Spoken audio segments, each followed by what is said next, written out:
নমস্কাৰ, মই মজিদ। বন্ধুসকল, বলগতে চাওক আজি সন্ধিয়াৰ 7টা গুৰুত্বপূৰ্ণ খবৰ।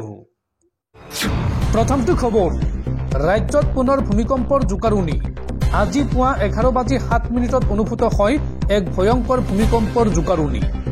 এই ভূমিকম্পই কেৱল অসমেই নহয়, অসমৰ লগতে সমগ্ৰ উত্তৰ পূৰ্বাঞ্চলক জোকাৰি যায়। ৰাজ্যত পুনৰ ভূমিকম্পৰ জোকাৰণি আৰু এই ভূমিকম্পৰ প্ৰাবল্য আছিল ৰিক্টাৰ স্কেলত 4.6। এই ভূমিকম্পৰ উৎপত্তিস্থল আছিল ভাৰত ম্যানমাৰ সীমান্ত। দিনৰ 11:07 অনুভূত হয় এই ভূমিকম্পৰ জোকাৰণি আৰু এই ভূমিকম্পই অসমৰ লগতে জোকাৰি যায় সমগ্ৰ উত্তৰ পূৰ্বাঞ্চল। আপোনাৰ অঞ্চলত ভূমিকম্পৰ কম্পন অনুভূত হৈছে নে নাই কমেণ্টত জনাওক। পৰৱৰ্তী খবৰ, দেশৰ ক্ৰীড়াপ্ৰেমীলৈ ভাল খবৰ। চেম্পিয়ন্ছ ট্ৰফিৰ ফাইনেলত প্ৰৱেশ ভাৰতৰ আৰু এইবাৰ ডুবাইত ফাইনেল খেলিব ভাৰতে। পাকিস্তানত এতিয়া কান্দনৰ ৰোল। আয়োজক হৈও দেশৰ মাটিত ফাইনেল আয়োজন কৰিব নোৱাৰে পাকিস্তানে। 3টা দশক ধৰি দেখি থকা সপোন থান-বান হল চুবুৰীয়া ৰাষ্ট্ৰ পাকিস্তানৰ। পঞ্চমবাৰৰ বাবে চেম্পিয়ন্ছ ট্ৰফিৰ ফাইনেল খেলিব ভাৰতে। 9 মাৰ্চত ডুবাইত অনুষ্ঠিত হ'ব চেম্পিয়ন্ছ ট্ৰফিৰ ফাইনেল খেল আৰু ফাইনেলত ভাৰতে প্ৰৱেশ কৰাত এতিয়া পাকিস্তানত কান্দনৰ ৰোল। 3টা দশক ধৰি দেখি থকা সপোন থান-বান হল পাকিস্তানৰ। চেম্পিয়ন্ছ ট্ৰফি আয়োজন কৰিও পাকিস্তানত পাতিব নোৱাৰে ফাইনেল। ডুবাই আৰু লাহোৰৰ গাদ্দাফি ষ্টেডিয়াম ফাইনেলৰ বাবে নিৰ্ধাৰিত আছিল আৰু ছেমি ফাইনেলত ভাৰত পৰাস্ত হোৱা হলে ফাইনেল অনুষ্ঠিত হলহেঁতেন পাকিস্তানত। ফাইনেলৰ বাবে নকৈ সাজু কৰি ৰখা হৈছিল লাহোৰৰ গাদ্দাফি ষ্টেডিয়াম। কিন্তু ভাৰত ফাইনেলত প্ৰৱেশ কৰাত পাকিস্তানৰ আশাত পৰিল চেঁচা পানী।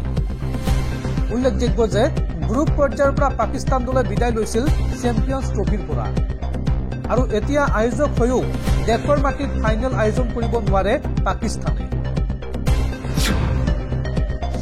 পৰৱৰ্তী খবৰ, দেশৰ ব্যক্তিগত হাস্পতালসমূহত অত্যাধিক মূল্যত ৰোগীয়ে কিয় কিনিব লাগে ঔষধ। চিকিৎসা সেৱাক লৈ চৰকাৰক কঠোৰ সমালোচনা দেশৰ উচ্চতম ন্যায়ালয়ৰ। চৰকাৰক ব্যক্তিগত হাস্পতালৰ বাবে গাইডলাইন সাজু কৰিবলৈ নিৰ্দেশ উচ্চতম ন্যায়ালয়ৰ। চিকিৎসা সেৱাক লৈ চৰকাৰক কঠোৰ সমালোচনা উচ্চতম ন্যায়ালয়ৰ। ব্যক্তিগত হাস্পতালৰ শোষণৰ পৰা দুখীয়াক বচাবলৈ ব্যৱস্থা লোৱাৰ নিৰ্দেশনা। অত্যাধিক দামত ৰোগীয়ে ঔষধ ক্ৰয়ৰ বাবে বাধ্য হয় ব্যক্তিগত হাস্পতালত। হাস্পতালৰ পৰাই অত্যাধিক মূল্যত ক্ৰয় কৰিবলগীয়া হয় চিকিৎসা সামগ্ৰী। চৰকাৰক ব্যক্তিগত হাস্পতালৰ বাবে গাইডলাইন সাজু কৰিবলৈ নিৰ্দেশনা জাৰি। কেন্দ্ৰ আৰু ৰাজ্য চৰকাৰক কঠোৰ নিৰ্দেশনা জাৰি দেশৰ সৰ্বোচ্চ ন্যায়ালয়ৰ। দৰ্শকসকল, আৰু বহুতো গুৰুত্বপূৰ্ণ খবৰ আছে। তাৰ আগতে আপোনাক জনাওঁ যে যদি আপুনি এতিয়ালৈকে এইটো ভিডিঅ'ত লাইক কৰা নাই তেন্তে এতিয়াই ভিডিঅ'টোত লাইক কৰি দিয়ক আৰু এনেকুৱা ধৰণৰ ভিডিঅ'সমূহ নিতৌ চাবলৈ চেনেলটো ছাবস্ক্ৰাইব কৰি কাষত থকা বেল আইকনটো প্ৰেছ কৰি ৰাখক। পৰৱৰ্তী খবৰ, সাৱধান দেশবাসী। 2025 বৰ্ষত গৰমে ভংগ কৰিব সৰ্বকালৰ অভিলেখ। মাৰ্চৰ পৰা মেলৈকে অধিক সাৱধান হৈ থাকক আপুনি। এই সন্দৰ্ভত দেশৰ কেইবাটাও প্ৰান্তত বতৰ বিজ্ঞান কেন্দ্ৰৰ হিট এলাৰ্ট জাৰি। 2025 বৰ্ষত গৰমে ভংগ কৰিব সৰ্বকালৰ অভিলেখ।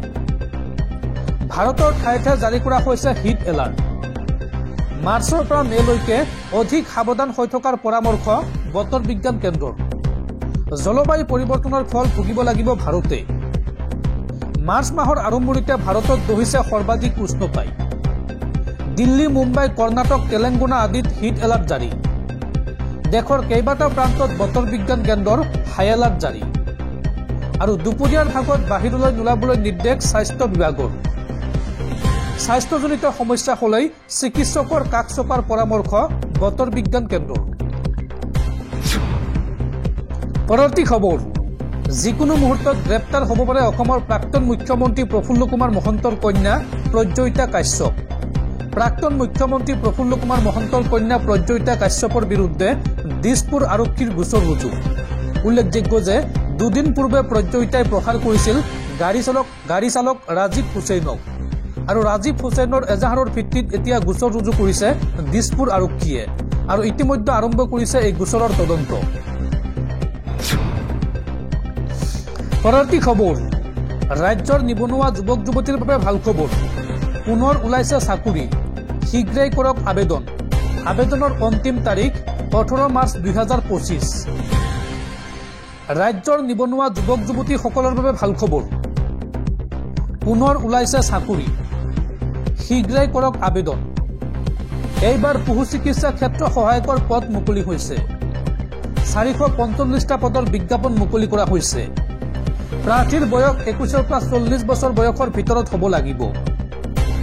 SC STৰ ক্ষেত্ৰত 5 বছৰ ৰেহাই দিয়া হৈছে আৰু অন্যান্য পিছপৰা শ্ৰেণীৰ বাবে 3 বছৰ ৰেহাই দিয়া হৈছে। আবেদন কৰিবলৈ প্ৰাৰ্থীৰ পশু বিজ্ঞানত প্ৰাথমিক জ্ঞান থাকিব লাগিব আৰু এবছৰৰ ট্ৰেইনিং লোৱা প্ৰাৰ্থীয়ে কৰিব পাৰিব আবেদন। আবেদনৰ অন্তিম তাৰিখ 18 মাৰ্চ 2025। পশুপালন বিভাগৰ অফিচিয়েল ৱেবছাইট যোগে অনলাইনত কৰিব পাৰিব আবেদন। পৰৱৰ্তী খবৰ, পুনৰ সুৰা বাঢ়িছে সোণৰূপৰ দাম। ক্ৰমাগতভাৱে দ্বিতীয় দিনাও বাঢ়িল সোণৰ দাম। চাওঁ আহক আজিৰ দিনটোত গুৱাহাটীত প্ৰতি গ্ৰাম সোণৰ দাম কিমান হৈছে। ধাৰাবাহিকভাৱে বৃদ্ধি পাইছে সোণৰ দাম। 4 আৰু 5 মাৰ্চত ক্ৰমাগতভাৱে দ্বিতীয় দিনৰ বাবেও বৃদ্ধি পালে সোণৰ দাম। গুড ৰিটাৰ্ণছৰ তথ্য অনুসৰি আজি গুৱাহাটীৰ বজাৰত 24 কেৰেট সোণৰ দাম প্ৰতি গ্ৰামত 8,798 টকা হৈছে আৰু মঙলবাৰে 24 কেৰেট সোণৰ দাম প্ৰতি গ্ৰামত 8,738 টকা আছিল। গুড ৰিটাৰ্ণছৰ তথ্য অনুসৰি 22 কেৰেট সোণৰ দাম প্ৰতি গ্ৰামত 8,065 টকা আৰু 18 কেৰেট সোণৰ প্ৰতি গ্ৰামত 6,599 টকা হৈছে। মঙলবাৰে 22 কেৰেট সোণৰ দাম প্ৰতি গ্ৰামত 8,010 টকা আছিল। বুধবাৰে গুৱাহাটীত 18 কেৰেট সোণৰ দাম প্ৰতি 10 গ্ৰামত 65,990 টকা হৈছে। 22 কেৰেট সোণৰ দাম প্ৰতি 10 গ্ৰামত 80,650 টকা হৈছে আৰু একেদৰে আজি 24 কেৰেট সোণৰ প্ৰতি 10 গ্ৰামত 87,980 টকা দামত গুৱাহাটীৰ বজাৰত উপলব্ধ হৈছে। 4 আৰু 5 মাৰ্চত গুৱাহাটীত 10 গ্ৰাম 22 কেৰেট সোণত বৃদ্ধি পালে 1,250 টকা, আনহাতে 10 গ্ৰাম 24 কেৰেট সোণত বৃদ্ধি পালে 1,360 টকা। পৰৱৰ্তী খবৰ, মিয়া বা পাকিস্তানী বুলি কাৰোবাক উদ্দেশ্যি মন্তব্য কৰাটো অপৰাধ নহয়। এই মন্তব্য দেশৰ সুপ্ৰিম কোৰ্টৰ। সুপ্ৰিম কোৰ্টৰ আন এক ডাঙৰ পৰ্যবেক্ষণ। কাৰোবাক মিয়া বা পাকিস্তানী বুলি কোৱাটো নিম্ন ৰুচিৰ পৰিচয় যদিও এয়া কোনো অপৰাধ নহয়। আনকি এই ধৰণৰ মন্তব্যক ধৰ্মীয় আৱেগত আঘাত লগা বুলিও ধাৰণা নকৰে বুলি স্পষ্টকৈ জনাই দিছে দেশৰ উচ্চতম ন্যায়ালয়ে। মঙলবাৰে ন্যায়াধীশ BV নাগাৰত্ন আৰু ন্যায়াধীশ সতীশ চন্দ্ৰ শৰ্মাৰ বেঞ্চে এই সংক্ৰান্তীয় এক গোচৰৰ শুনানি দিছিল আৰু এই সন্দৰ্ভত গোচৰ তৰিছিল এজন চৰকাৰী RTI বিভাগত কৰ্মৰত উৰ্দু ট্ৰেন্সলেটৰে। তেওঁৰ দাবী আছিল যে তেওঁৰ এজন সহকৰ্মী হৰিনন্দন সিঙে তেওঁক পাকিস্তানী বুলি অপমান কৰিছিল। আদালতত গোচৰ তুলি তেওঁ জনায় যে এই গোচৰ সংক্ৰান্তীয় কিছু নথি হৰিক তেওঁ দিছিল, কিন্তু হৰিয়ে প্ৰথমে তেওঁৰ সেই নথি ল'ব নোখোজিলে। পৰৱৰ্তী সময়ত সেই নথি গ্ৰহণ কৰিলেও তেওঁৰ ধৰ্মক লৈ অসন্মানজনক মন্তব্য কৰে আৰু এই মন্তব্য তেওঁ অপমানিত হৈছে। হৰিৰ বিৰুদ্ধে তেওঁ ভয় দেখুওৱা আৰু চাপ দিয়া বুলি অভিযোগ তুলি আদালতৰ কাষ চাপিছে আৰু এই অভিযোগৰ পৰিপ্ৰেক্ষিততেই ভাৰতীয় দণ্ডবিধিৰ ধাৰা 298 ধৰ্মীয় অনুভূতিত আঘাত কৰা, 504 শান্তি ভংগৰ উদ্দেশ্যে অপমান কৰা আৰু 353 চৰকাৰী কৰ্মীক কৰ্তব্য পালনত বাধা দিয়াৰ বাবে আক্ৰমণ বা অপৰাধমূলক বল প্ৰয়োগ ধাৰাৰ গোচৰ ৰুজু হয় হৰিৰ বিৰুদ্ধে। মেজিষ্ট্ৰেটে প্ৰথমে 353, 298, 504 ধাৰাৰ অভিযুক্তৰ বিৰুদ্ধে গোচৰ গ্ৰহণ কৰে আৰু প্ৰমাণৰ অভাৱত সেই ধাৰা বাতিল কৰি দিয়ে। এই গোচৰ ৰাজস্থান কোৰ্টলৈ যায় আৰু তাৰ পৰাই সুপ্ৰিম কোৰ্টলৈ যায়। এই গোচৰতে ন্যায়াধীশ BV নাগাৰত্ন আৰু ন্যায়াধীশ সতীশ চন্দ্ৰ শৰ্মাৰ বেঞ্চৰ পৰ্যবেক্ষণ আৰু মন্তব্য অৱশ্যই বেয়া উদ্দেশ্য কৰা হৈছে, কিন্তু ধৰ্মীয় আৱেগত আঘাতৰ অপৰাধ বুলি কোৱা নহয়।